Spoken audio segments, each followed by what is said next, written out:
Please welcome him to the show. It is my honor to do so. Listeners will be speaking this segment with Alfredo Ortiz. He's the president and CEO of Job Creators Network, a nonpartisan organization whose mission is to educate and protect 85 million people who depend on the success of America's small businesses. He's been widely published in major media outlets, including the Wall Street Journal, USA Today, CNBC, and The Hill, and the U.S. News and World Report. He's also been on national radio talk shows and cable news networks, including CNN, Fox News, Hugh Hewitt, Mike Gallagher, and the Dennis Prager Show. He's been instrumental in helping to pass the historic tax cuts bill of 2017, working alongside Newt Gingrich, former Speaker of the House. And he's also been from Southern California, but is now grateful for the opportunity to lead an organization that can serve as advocates for nearly 30 million small business owners who are looking to live their American dream, much like his immigrant parents did. Alfredo Ortiz, welcome to Conservative Commando's radio show. Anna, thank you very much for the very kind introduction. And Rick, thank you for having me on your show. Well, Alfredo, we're very honored to have you here today, and we want you to talk to us about this Dodd-Frank rollback, why it's good for small businesses. And we also want you to comment on Trump because, this man never ceases to surprise me in what he's capable of accomplishing. And of course, we don't hear it on the mainstream media. Let's start with Dodd-Frank. Some of our listeners admittedly already know what Dodd-Frank is, but perhaps you could explain it just to be sure that some of our listeners who may not know are well oriented.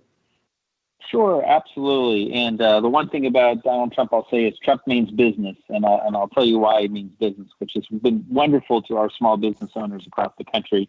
But yeah, Dodd-Frank came into be about 7 years or so ago after the whole meltdown, the global meltdown on in the financial world. And it was originally sold as this way of reining in big banks from all that subprime mortgage lending, all this junk that was out there, frankly. And it was supposed to end this idea of the too big to fail. But the problem with Dodd-Frank is that it treated small banks, community banks like Wall Street giants, basically, and really impose on them the same regulatory standards. And that's really where it went awry.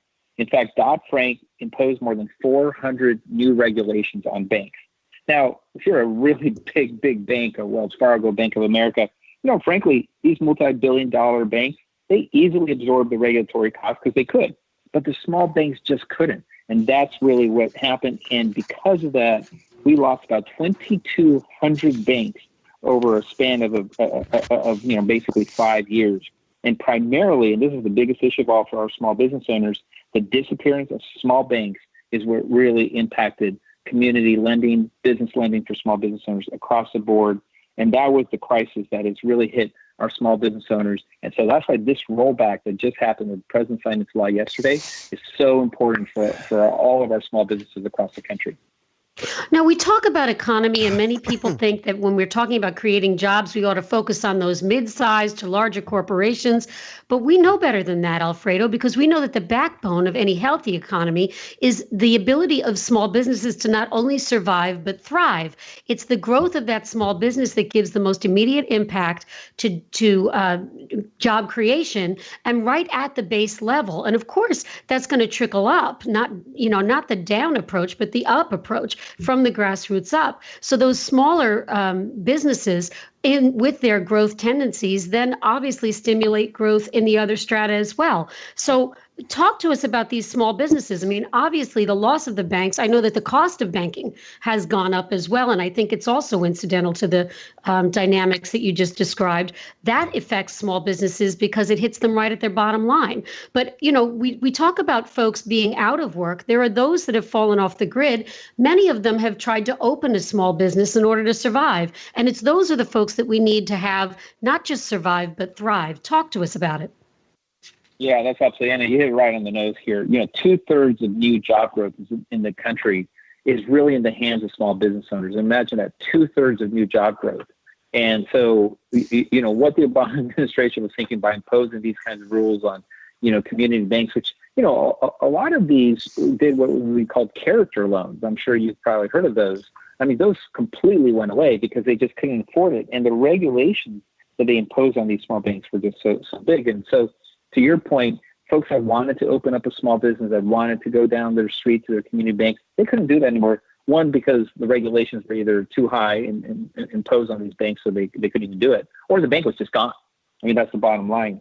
And what's really scary is, community banks accounted for 3/4 or currently account. This is according to Harvard Kennedy School of Government, which isn't exactly a conservative bastion, right? Community banks accounted for 3/4, about 75% of farm loans, and 50% of all small business loans. I mean, that's how important the community banks were. And so again, our small business owners and entrepreneurs, and we saw this several years ago under the Obama administration, they were just downtrodden. They just couldn't deal with, the over-regulation, the over-taxation, and now, the lack of access to credit because of Dodd-Frank. They were just basically stopping. They stopped believing the American dream. And Anna, you probably remember this, but at one point under the Obama administration towards the end, more businesses were actually closing than were opening. That was the first time in history that entrepreneurialism in this country was actually negative. Very, very scary point in time. Yeah, and we talked about the American dream in your introduction, and entrepreneurism being that small business owner that then grows to become perhaps a larger or a mid-sized company, and then becomes perhaps something global, like McDonald's, for example, as a model. I mean, that's the American dream. That's what people think of when they talk about the American dream, and the fact that would be in the negative really is testimony to the fact that the government was really getting in the way rather than fostering good growth. And so I wanted to hear you talk to us a little bit about how this repeal of this rollback of Dodd-Frank is actually going to stimulate the economy. We've already watched Trump make some historic accomplishments in this regard. 3.9% unemployment rate in April, that's historic. It seems like some of his policies already making a good effect on the economy, but I know that this is going to be even a bigger effect. Talk to us about it. Again, Anna, I mean, you're spot on this. And in fact, let's break down the unemployment rate just a little bit further. If you look at, for example, Hispanics and Blacks in this country, it is now at the historic lows in terms of unemployment. I mean, President Trump has done more for our Hispanic and Black communities, frankly, than probably many other presidents before him. I mean, imagine historic unemployment rates, low unemployment rates for these different communities. It's amazing, and we're going to continue to see this when you see the growth rates. I mean, you mentioned the 3% growth. Imagine when we get to 3.5% and the 4%, which I really truly believe we are going to see because of the infusion that, first of all, with the community banks now being able to lend small business owners. Just to tell you specifically there why this was so important, it actually raised the threshold at which banks are subject to certain regulations from 50 million to 250 million. That was so critical again because it now exempts community and regional banks. So now they're going to be able to stimulate the local economies, which is what small businesses do in this country. They're the backbone of Main Street America. And so now they're going to have the ability to go to their community banks. Community banks are going to be able to give them credit like they used to before, and they're going to be able to stimulate the economy. So if we thought the corporate rate reductions and what that did stimulated the economy so far, this particular change is going to really turbocharge our economy that much more so. We are speaking this segment with Alfredo Ortiz. He's the CEO of Job Creators Network, a nonpartisan organization whose mission is to educate and protect the 85 million people who depend on the success of America's small businesses. Alfredo, we've got to take a moment for a break. We've got to identify our station, but please hold on because we're not finished with you yet. Producer Rick Trader's got some questions. And listeners, we're coming to you from the Conservative Commandos Radio Network studios and around the world on the internet with TalkStream Live, iHeartRadio, TuneIn, American Political Radio, and AM/FM 24/7. I'm Anna Little, co-hosting today with producer Rick Trader, who's in the studios, and we're speaking this segment with Alfredo Ortiz, President and CEO of the Job Creators Network. We'll all be right back with you after this break.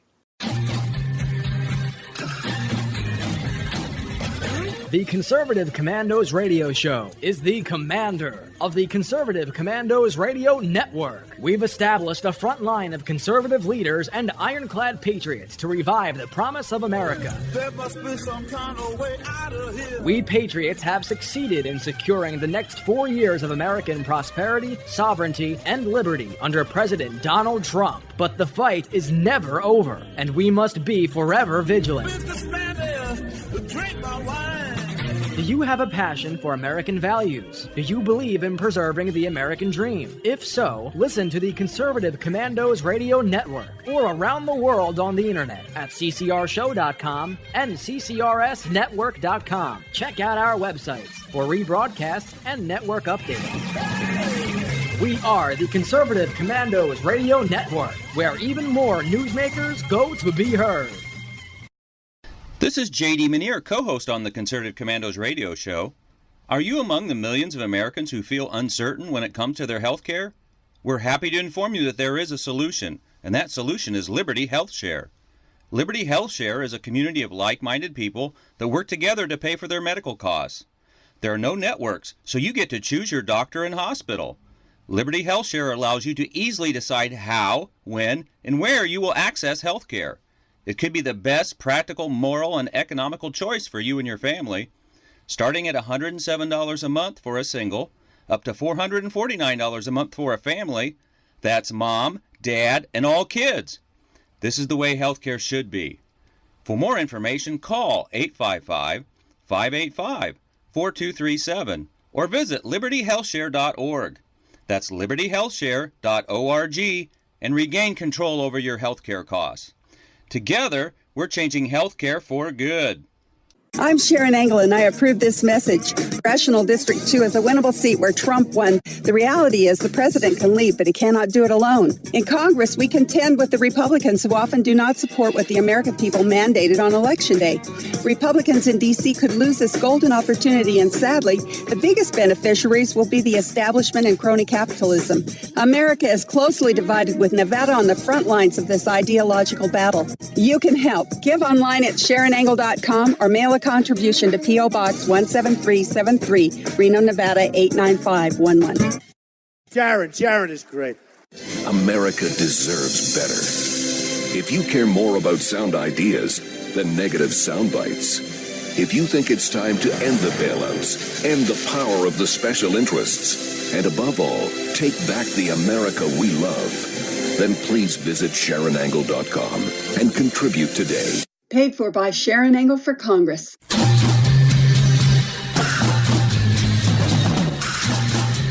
From the East Coast to the West Coast and around the world on the internet, we're coming to you live from the CCRS studios.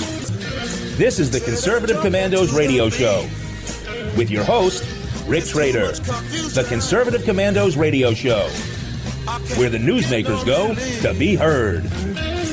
Businessman there, drink my wine. This is Congressman Alan West, and you're listening to the Conservative Commando Radio Show.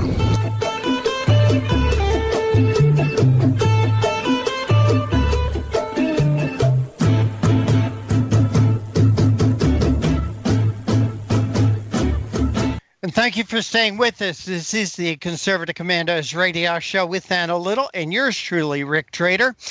A Memorial Day weekend shout out to our listeners in Jacksonville, Tampa, and the Villages, Florida, Las Vegas and Reno, Macon, Georgia, Lancaster and Pittsburgh, Boulder and Colorado Springs, Colorado, Milwaukee, Wisconsin, Long Beach, California. Indeed, we are everywhere. We are everywhere. Our guest this segment is Alfredo Ortiz. He's the president and CEO of Job Creators Network. Alfredo, thank you for holding through that break. We appreciate you and appreciate your time. Absolutely, Rick. Alfredo, tell me a little bit about the Job Creators Network. What do you do? How can you help me? I run a small business here. Well, congratulations to you, because we need more folks like you, and we need you to win. And so the government has to get out of your way, right, so that you can actually do what you do best, which is run your small business. But Job Creators Network is just a fantastic organization. I've been doing this for about 5 years, but it was actually started by a wonderful success story, an American dream success story in our country. His name is Bernie Marcus. If you've heard of it, it's because he created, he had a wonderful idea, and it was called the Home Depot. Right, Exactly. Home Depot. But it's amazing. This story is amazing because at 48, Rick, he was actually fired from his job in California. And at 52, he had the idea to start Home Depot, and he did it. He did it with 2 stores in Atlanta. One was like a retrofitted 7-Eleven. But he believed in that vision. He believed in that idea, and that's where he started. And today, Home Depot employs 400,000 hardworking Americans in this country. It's amazing, amazing story. But here's the thing: Bernie Marcus remembers all too well what it was like to be that small business owner that was literally, not paying himself, barely making, ends meet, that put everything on the line. And he remembers to this very day, he's 89 years old, and he has about 5 times more energy than I do, believe it or not. And every single day he's out there fighting for America and really our small business owners of this country. And I couldn't be more proud to be working alongside with him for the past 5 years as I have been. Well, I'll tell you, I probably go into Home Depot and Walmart as much as anywhere. I'm in each one. I'm 5 or 6 times a month. So it tells you something about Home Depot and me. Alfredo, okay, here we go. 3.9% unemployment, lowest level in the century. Every American who wants a job could find one. Unemployment has dipped below 4% only a few times in U.S. history. Unemployment among Blacks and Latinos fell to 6.6% and 4.8% respectively, the lowest levels in recorded history. Right. Alfredo, isn't it? It's the economy, stupid. And how do you think that these numbers are going to affect the 2018 midterm elections? Well, it's a great question, Rick, and it is the economy stupid. And what I don't understand is, quite frankly, how someone like Nancy Pelosi can sit there and actually, as a strategy, as a quote-unquote winning strategy, tell the American public, hey, by the way, vote for us, put us in power, and we will raise your taxes. I've never heard of such a thing, right, Rick? It's unbelievable. Usually, how'd that work for Walter Mondale? Hey, Alfredo, how'd that work for Walter Mondale? Exactly. I just never heard of such a thing. Usually you hear about the free college, the free this, the free that. They never talk about how they're going to pay for it. We all know how they're going to pay for it, right? But to actually say to the American public, hey, those tax cuts you just got, small business owner, individuals, corporations, you guys, you know those wonderful tax cuts that are stimulating the economy that's getting this humming at almost 4% growth rate? Oh, yeah, we're going to repeal those. It just doesn't make any sense. Unbelievable. Well, let's talk a little bit about Dodd-Frank and government regulations. And Alfredo, I saw a terrific documentary a few months ago. I don't know if this has anything to do with what we're talking about, but it was on PBS's Frontline. It was a show called Too Small Not to Jail. It was about the only prosecution of any bank since the new banking laws went into effect in 2008, 2009. It was a small savings and loan in New York called Abacus. And Abacus specialized in dealing with the Chinese community. Did you by any chance see that? I did not, Rick. Sorry to say, I did not see that. Well, it just seems to me with all these new banking regulations that was supposed to save us from the horrors of the big banks and the savings and loans, the fact that only one small savings and loan was ever prosecuted since the banking mess in 2008, and they were not convicted. So it seems to me that a lot of the laws that were instituted or was supposed to protect us from this never happening again, number one, were ineffective, or number two, were not used. And what's your feelings about that? Well, I mean, again, I didn't watch the show, but you're absolutely right in terms of what actually is happened from the whole Dodd-Frank. I mean, imagine 400 new regulations for a bank. I used to talk to, small business community banks and, presidents of these banks are like, we just can't afford it. We have to hire 1-2 new people just to keep up with the regulatory compliance, right? And they just, that just puts people out of business. I mean, all it really did was it made the big banks bigger and, quite frankly, made small businesses smaller because they couldn't afford to expand. They couldn't afford to buy an extra piece of equipment. I mean, story after story that I would hear from people directly was that they'd go to their banks, they'd be profitable, they'd have multi-years of profit, great business plan, but they just couldn't get loans, so they couldn't expand, and they were like, what's going to happen here? Like, how are we going to keep moving our businesses forward? And again, I can't I can't articulate better here how important this law that just was signed by President Trump on Thursday was. It's so critical for our small business community. And I have to tell you overall, Rick, that, the president really has delivered the trifecta of wins for small business. He's reduced red tape. I think, he promised 2 regulations off the table for every one introduced. He has removed 22 regulations for every one introduced. He's lowered taxes to historic lows for both, small, medium, and large businesses. He's improved lending. And I have to tell you, in June, I'd love to maybe come back on your show to talk to you about something that's called Association Health Plan, because that's going to be coming out, and that's going to be the fix to Obamacare. And I can't be more excited to see what's going to happen here on this particular rule, because that's going to give people the ability to finally use consumer choice to make their decisions for their insurance decisions. Well, certainly, we would love to hear about that. And by the way, our guest this segment is Alfredo Ortiz. He's the president and CEO of Job Creators Network. Alfredo, as you're talking about all these accomplishments, please remind our audience how long Donald Trump has been in the White House. It's amazing, right? If you think about what he's done in less than 2 years. Yeah, you would expect these would be accomplishments of somebody who has been in office, 6 or 8 years.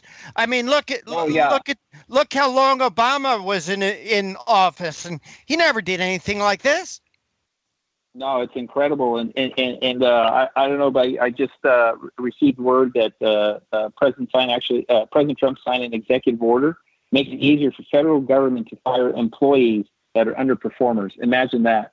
Oh, put me in charge of that. I want to be right. I forget this radio stuff. Forget it. I want to be in. That's my next job. That's what I want. Yeah, no, it's crazy. No, he's been tremendous for businesses of all sizes. Right. And I know that the left likes saying, that we should be known these corporate tax cuts that they're horrible. I was actually a small business owner myself, Rick, and I have to tell you, my top clients were all big businesses, and when they did well, I did well. Right. Alfredo Ortiz, President and CEO of Job Creators Network, we want to thank you for joining us. Please tell our audience how they could follow you and what you do and read your articles. Well, thank you. JobCreatorsNetwork.com. And we also have another website called TaxCutsWork.com. We're collecting stories across the country from small business owners and individuals that tell us how their tax cuts are working for them. So, again, it's JobCreatorsNetwork.com and TaxCutsWork.com. Hey, Alfredo, I'd love to have you back on just to talk about that. Talk about some of the stories that people are passing on to you. Oh, they're phenomenal stories. I mean, we've collected about 1,200 stories already. Wow. And they just keep on coming in now. It's fantastic. It's really, quite frankly, just makes you feel great.